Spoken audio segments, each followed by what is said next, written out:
A composição da irmã Aimee foi algo usado por Deus para colocar o dedo na ferida? Ou o tiro pode sair pela culatra?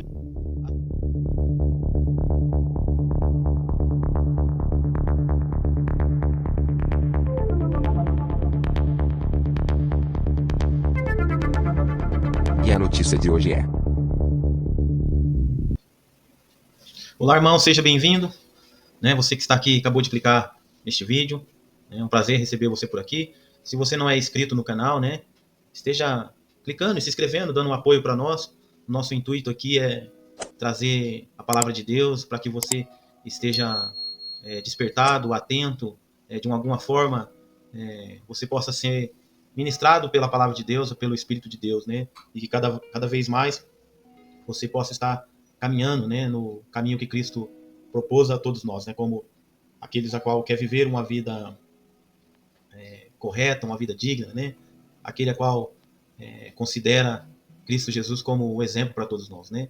Hoje nesse vídeo nós vamos estar falando um pouco sobre, né, a Aimee, né, e a canção composta por ela, né, o Evangelho de Fariseu, né, que num programa Dom Reality, né, ela está participando e ela cantou essa pequena música, né, composta por ela, a qual viralizou nas redes sociais e está gerando, de uma certa forma, uma polêmica, né, no sentido, uns concordam, outros não concordam, e está repercutindo aí, né, em todas as redes sociais, né. E a gente vai estar falando um pouco a respeito disso daí, tá ok?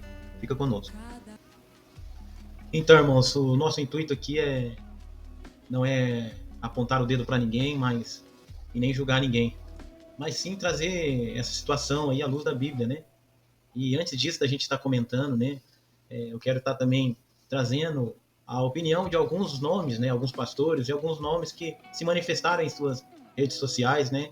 A respeito da música, né? Do que aconteceu desse episódio, né?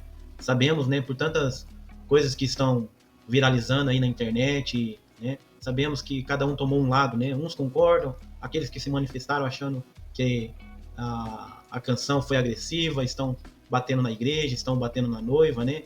E o nosso intuito aqui não é entrar no contexto de apontar e nem de julgar, né? Eu creio que a própria canção por si, ela está falando num contexto coletivo, né? Eu vejo assim que se você não se enquadra nessas situações citadas aí na canção, né? Eu vejo assim que não cabe a gente gerar um contexto de críticas, no contexto de discussão, até porque todos nós nos consideramos como igreja e noiva do Senhor, né? E até a palavra de Deus fala que exorta, né? Ai daqueles que não achar que não merece correção, né? Então a gente vê mais uma vez coisas sendo levantadas, né? Eu creio que essa situação aí que foi levantada é para cada um de nós refletirmos, né? Até a palavra fala que cada um examina a si mesmo, né? Eu creio que eu e você, precisamos, em tudo que está acontecendo no mundo, né? Eu creio que esses apontamentos nas canções são pequenos detalhes, de uma certa forma, de tudo que está acontecendo no mundo, né? Eu creio que os próprios sinais estão aí, fala por si próprio, né? Que nós estamos vivendo o contexto de, como Cristo falou, né? Os últimos dias, né? Os finais que procedem à volta de Cristo, né? Então eu quero estar trazendo algumas pessoas e você escuta, né, e tira suas conclusões, né? Eu creio que o nosso filtro precisa estar à luz da Bíblia, né? E no final você deixa o seu comentário, né, a sua opinião, baseado na Bíblia, o que você acha de tudo isso que está acontecendo, né? O porquê essa situação foi levantada justo nesses momentos, né, que tanto a igreja como a humanidade está precisando de algo tão poderoso, tão relevante do nome de Deus, né, sendo manifestado, né, nesses últimos dias, né? Eu creio que se nós, ao longo dos anos, temos clamado, temos esperado um avivamento, né? E se tratar do avivamento, o avivamento ele vem para algo que, de uma certa forma, está precisando reviver, né? Ressurgir, realinhar, tornar a origem, né? Eu creio que o avivamento vem para aqueles que estão totalmente apático, perdido, né? Fora do contexto genuíno da palavra de Deus, né? Então, se nós estamos clamando há anos por avivamento, né? Eu creio que não haverá avivamento se nós, eu e você como igreja de Cristo, cada um examinar, olhar para si mesmo, para dentro de si, à luz daquilo que Cristo é exemplo, né? Eu creio que foi se levantada uma régua, a qual é uma régua máxima, né, que se chama Cristo Jesus. Ele é o exemplo para nós, né? Eu creio que se a gente olhar para Cristo como exemplo, nós precisamos olhar para dentro de si. E mais uma situação sendo levantada aí através dessa música, né? O que eu e você precisamos alinhar e nos arrepender e voltar a ser uma igreja relevante para que a sociedade, o mundo veja realmente Cristo em nós, os frutos de Cristo em nós. Uma igreja que quando ora, algo acontece. Uma igreja que quando se posiciona para trazer a justiça, os princípios e os valores de Cristo na terra. Né? Eu creio que uma igreja também a qual tem se há anos profetizado, segunda Crônica 7,14, né?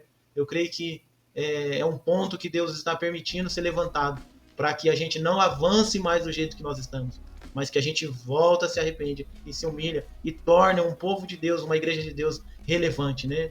Então, eu quero trazer aqui esses pastores, né, vão estar falando, né, trazendo uma reflexão de tudo qual foi a reflexão que cada um teve, ok? Vamos estar vendo junto, irmão.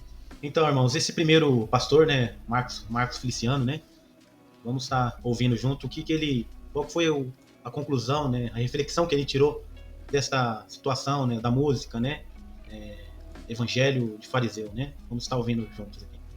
A paz do Senhor, povo de Deus.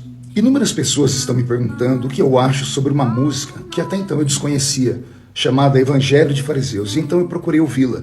Permita-me lhe falar humildemente o que eu penso. Profetas e poetas têm uma sensibilidade aflorada. Eles enxergam o mundo por outro prisma, outro ângulo. Eles veem o que a maioria não vê e se expressam como podem. Tentar interpretá-los ou entendê-los não é tarefa fácil, principalmente quando suas palavras e poesias vêm envoltas num manto de mistérios, vêm com mensagens subliminares, com ironias, com tipologias, enfim. Os poetas têm aquilo que se chama licença poética, que seria a liberdade de utilizar construções, prosódias, ortografias, sintaxes não conforme as regras ou ao uso habitual, para assim atingir os seus objetivos, que é expressar aquilo que estão sentindo. A jovem Aimee, através desta música, da poesia, expressou seu pensamento, a sua percepção da fé, a sua visão de igreja odierna ou moderna, e eu a respeito. Respeito sua poesia, respeito sua mensagem, respeito sua licença poética. Os profetas têm o seu jeito próprio de comunicar as suas profecias. Respeito, portanto, também a mensagem profética de alerta, de correção e de reflexão existente na letra dessa música. Sem entrar em qualquer mérito, eu sinto que a cantora convida o ouvinte a fazer uma autocrítica da sua crença, convida ao arrependimento, convida o ouvinte para que enxergue além de si mesmo e reflita sobre Deus, sobre os necessitados, sobre os injustiçados, sobre a natureza, que faça uma reflexão sobre temas reais e atuais da vida religiosa e da vida secular. A única ponderação que faço é que nós nunca devemos generalizar, pois nem todos são iguais, bem como nem todos praticam o que a poetisa falou nesta letra. Afinal, existem pastores honestos, igrejas bem humildes, para não dizer bem pobres, e tem muitas denominações que atuam no cuidado de vulneráveis, como crianças abusadas e abandonadas. No demais, como diriam os antigos, se gostou, coma, se não gostou, não coma, simples assim. Você tem o direito de apreciar ou não a música, a poesia ou a profecia desta canção. E isso se chama liberdade de consciência. Isso se chama liberdade de pensamento. E como disse Voltaire, posso não concordar com nada do que dizes, mas sempre defenderei o seu direito de dizer. A Aimee tem talento. A música e a melodia é bonita. E a letra é extremamente forte, que nos leva a uma reflexão. Precisamos fazer, sim, uma autocrítica da nossa fé. Quero estar trazendo aqui para a gente estar junto ouvindo, né? É o pastor Anderson Silva, né? Ele também veio nas suas redes sociais e também explanou, né, seu ponto de vista, né? E vamos estar vendo junto, né, a sua conclusão, aquilo que ele deixou para nós dentro, né, do contexto dessa canção, né? Evangelho de Fariseu. Vamos estar vendo junto. O evangelho de fariseus, cada um escolhe os seus e se inflamam na bolha do sistema. Quando a gente perde, a gente fica com a doutrina, perde o coração, a gente faz o quê? Cria nosso clube. Olha o que aconteceu nas últimas eleições. A gente se bolsonarizou. Qual foi o recado que a gente mandou para o país? Perdemos metade do país, tatuamos a nossa alma com um político partidário, e mandamos esse recado para o país. Quem é conservador está do lado de Deus, quem é de esquerda já está no inferno. Então a gente cria gangues e guetos quando a gente fica com a doutrina e perde o coração. Eu já falei isso muitas vezes. O evangelho sem doutrina é pecado. Mas a doutrina sem amor é o próprio inferno. Nós não podemos discipular aquilo que nosso amor não converteu. Primeiro a gente converte com o amor. E depois a gente discipula doutrina. E criamos o nosso sistema. O gospel está aí. Por isso que eu não estou entendendo os pastores chateados. Paga 20 mil, 30 mil, 50 mil para um pregador. 20 mil, 30 mil, 100 mil para uma banda tocar. E quando se fala do sofrimento alheio, eles entregam troco. Eu vou te dar um exemplo. Um pastor, certa vez, me trouxe do Brasil para os Estados Unidos para pregar. Ele investiu na minha viagem $3.500, vezes 5. Vamos botar aí, 3 mil, vezes 5, 15 mil reais para eu sair da minha casa, atravessar o oceano e vir pregar. Expus o sofrimento da comunidade autista, expus o sofrimento das mães atípicas tirando sua própria vida. Sabe quanto o pastor me deu de oferta? $200.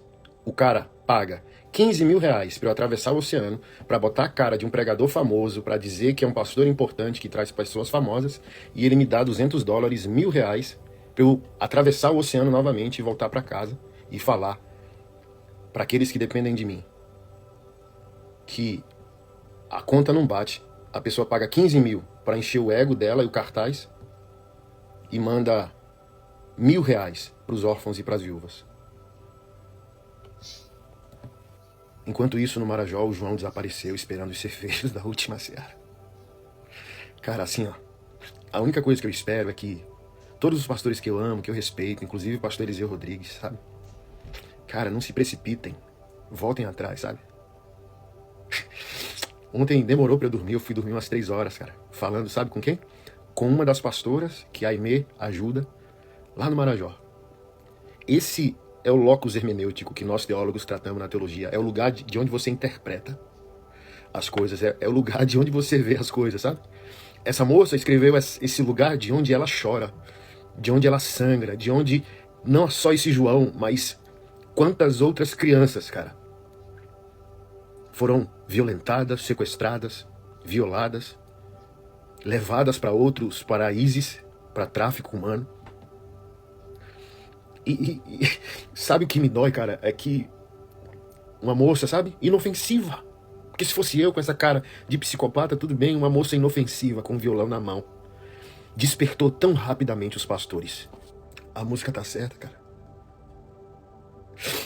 E eu vou pessoalmente em Marajó, sabe? Mano, deixa eu falar um negócio pra você. Essa Aimee congrega numa igreja de 15 membros, brother. Talvez ela nem saiba filosoficamente o que vocês estão chamando de socialismo, comunismo. 15 membros, a igreja dela, que ela é a única ministra de louvor e faxineira da igreja, meu brother. Faxineira da igreja. 15 membros. 15 membros. 15 membros. 15 membros. Um violão na mão. Crianças passando fome. E uma vassoura para limpar o banheiro, cara. Cara, vocês são maus, cara. A religião é má. A religião mata os pequeninos de Jesus, sabe? Covardia, cara. Covardia é o que vocês estão fazendo. Nenhum pastor tem autoridade bíblica de condenar aquilo que ele não está envolvido em resolver. Nenhum de vocês tem direito de desconstruir essa moça, desconstruir essa canção, se vocês não estão empenhados com o oposto dela. A pastora que eu estava conversando foram despejados. A pastora que a Aimee apoia foram despejados porque não conseguiram pagar R$1.300 de aluguel. E com uma menina de 2 anos, a filha, estão morando no chão da igreja, cara. Caramba, cara, não dá pra entender. Não dá pra entender, cara. Não dá pra entender. A religião evangélica, ela tira tudo de nós, tudo de bom. Eu sempre digo, e, cara, não tenho medo de tá errando, cara. Parece que, às vezes, o único motivo que a gente tem pra ser Evangélico é Jesus, cara. Eu entrei no Instagram de uma menina que eu nem sigo ela nem me seguia. A menina que está explodindo aí na internet. O nome dela, Aimee Rocha. Ela é lá do Pará de Redenção. Pastor, o Vilela conhece bem ela. Filha de pastor, congrega numa igreja no interior com a sua família.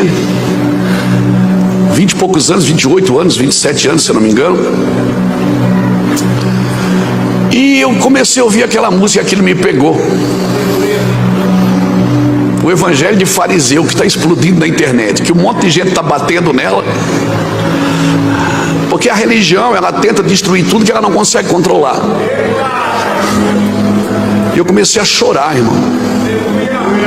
Eu achei tão linda aquela canção, porque ela foi num reality show,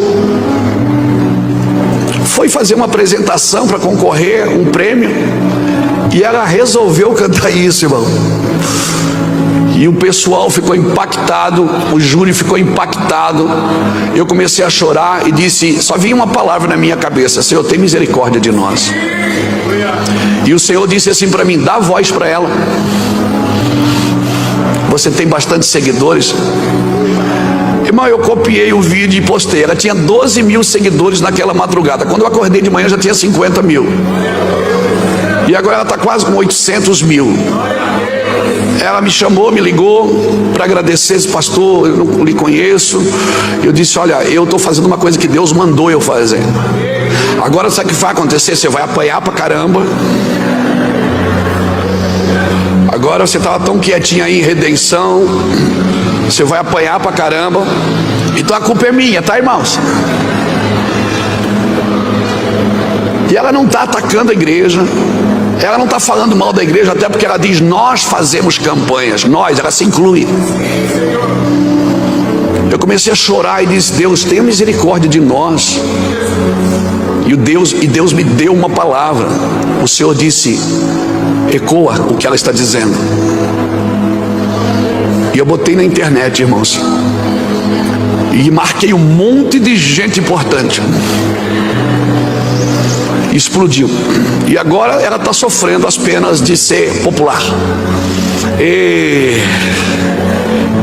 Porque assim, quando você se torna popular, um tanto de gente vai querer orar por você, interceder por você, um tanto de gente vai querer provar para você que você não é adequada para falar o que você está falando. Leiam a Bíblia, estudem as Escrituras. Não é dos ligeiros o prêmio, nem dos valentes a vitória, nem tampouco dos sábios o pão, nem dos prudentes a riqueza.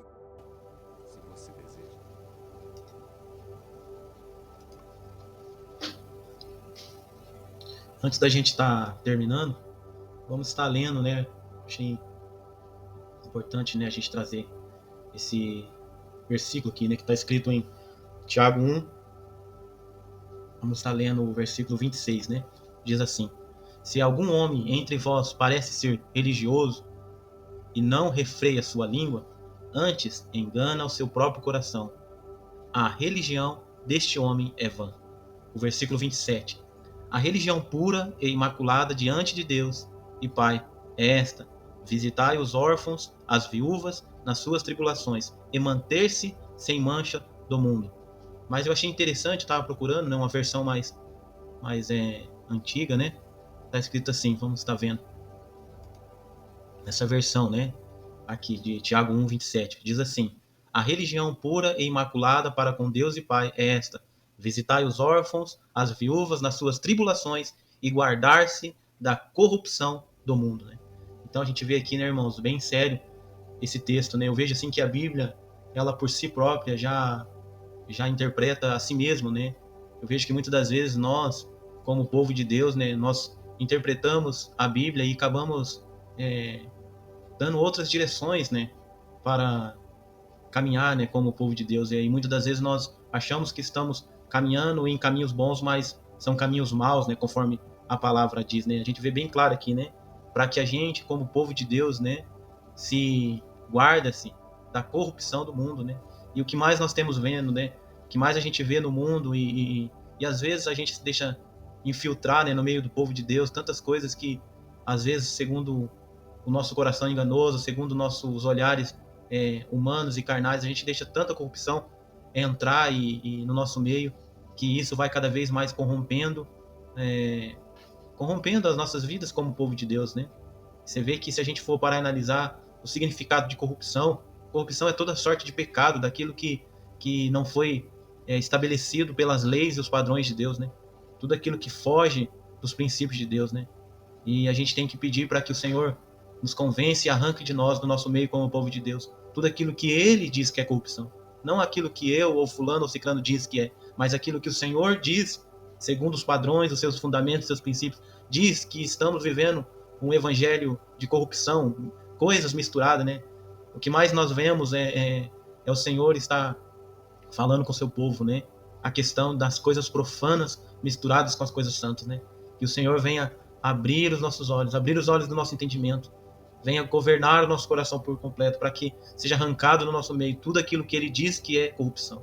Amém?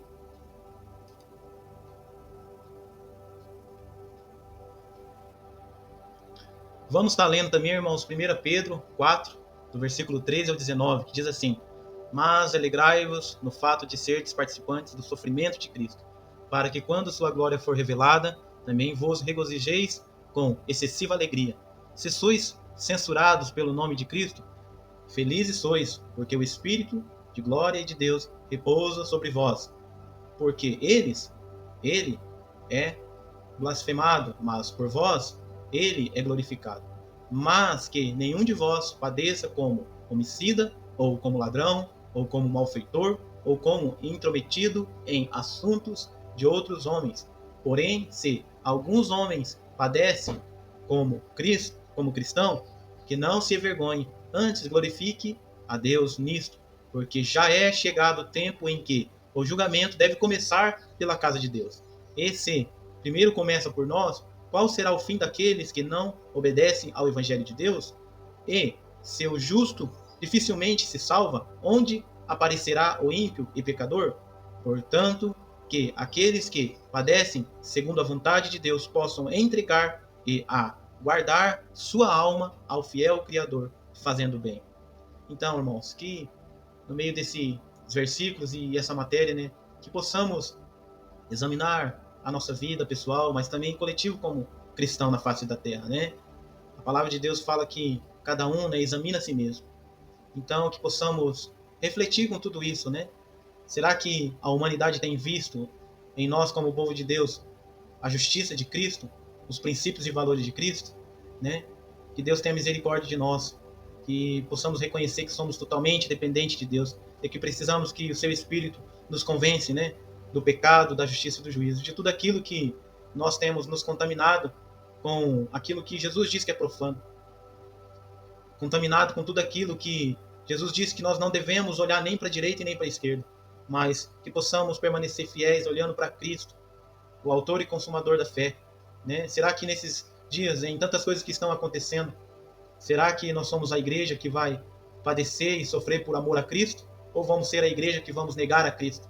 Que vamos seguir os caminhos largos, os caminhos bons, esperando a recompensa das coisas terrenas, esperando a recompensa nas coisas que Jesus não estabeleceu? Será que na política, em tantas outras coisas, aonde não estão os valores, às vezes, de Deus, os princípios de Deus, tantas coisas corrompidas, será que nisto está a nossa recompensa? Não, a palavra de Deus diz que a nossa recompensa vem do alto. Jesus veio comprar as nossas vidas. Então a nossa recompensa está nele quando ele vier nas nuvens, quando ele vier, né, curar e restaurar todas as coisas corrompidas, né? Que eu e você possa refletir em tudo isso. Que Deus possa estar abençoando a sua casa, a sua família, que ele possa estar conduzindo o seu povo, né, a qual a palavra diz que ele é o cabeça. Eu quero agradecer a todos por ter ficado até aqui. Que Deus abençoe as nossas vidas, a sua casa. Um forte abraço, irmão. Até mais. Deus abençoe. Se você deseja estar antenado em mais notícias como esta, se inscreva no canal, deixe seu like e ative o sininho.